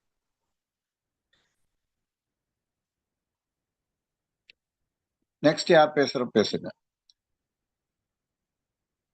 இப்ப நிறைவா இப்ப மணி ஆயிட்டதுல நிறைவா யாராவது இருந்தா சொல்லுங்க, இல்லைன்னா we have to wind up.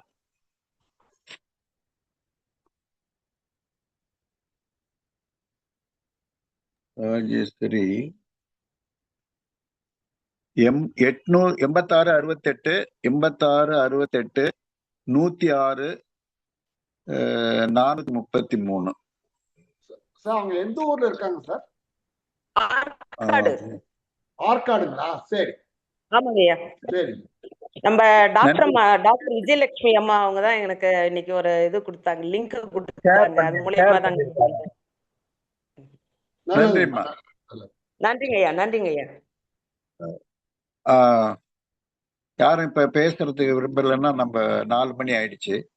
ஏன்னா 1 மணி நேரம் எல்லாரும் இன்றைய இது நம்ம டாக்டர் அருண் பிரகாஷ் வந்து மிக சிறப்பாக தன்னுடைய அனுபவங்களை, அவர் MSW மாஸ்டர் ஆஃப் சோசியல் ஒர்க்ன்றதால சமூக சிந்தனை, சமூக அக்கறை உள்ளவர். இப்போ ஒரு கல்லூரியிலையும் அந்த டிபார்ட்மெண்ட்ல வேலை பார்க்குறாரு, அதே துறையில. அதனால மக்களுடைய ஏழை எளியவர்கள் அனைவருடைய மூத்த குடிமக்கள் பற்றி அவர் நிறைய கருத்துக்களை களத்திலையும் பார்த்திருக்காரு, படிச்சும் பார்த்திருக்காரு, வேலை செய்யற இடத்துலயும் பார்த்துட்டு இருக்காரு. இந்த மாதிரியான ஒரு இதை நமக்கு அவர் பேசுறதுக்கு ஒத்துக்கிட்டதுக்கு நிமான்ஸ் மருத்துவ பல்கலைக்கழகம் ஜீரியாட்ரிக் டிபார்ட்மெண்ட்ல டாக்டர் ஜானகிராமன் அவர் மூலயமா அவர் நமக்கு பரிந்துரை வந்திருக்கு. ஜானகிராமன் அவர்களுக்கும் திரு அருண் பிரகாஷ் அவர்களுக்கும் மற்றும் கலந்து கொண்ட மூத்தோர்கள் அனைவருக்கும் நம்முடைய குழுவின் சார்பில் நன்றியை தெரிவித்துக் கொள்கிறோம். மீண்டும் அடுத்த 15 நாட்கள் கழித்து இன்னொரு சிறப்பு பேச்சாளரை வரவழைத்து நாம் கலந்துரையாடலாம். கலந்து கொண்ட அனைவருக்கும் நன்றி, வணக்கம்.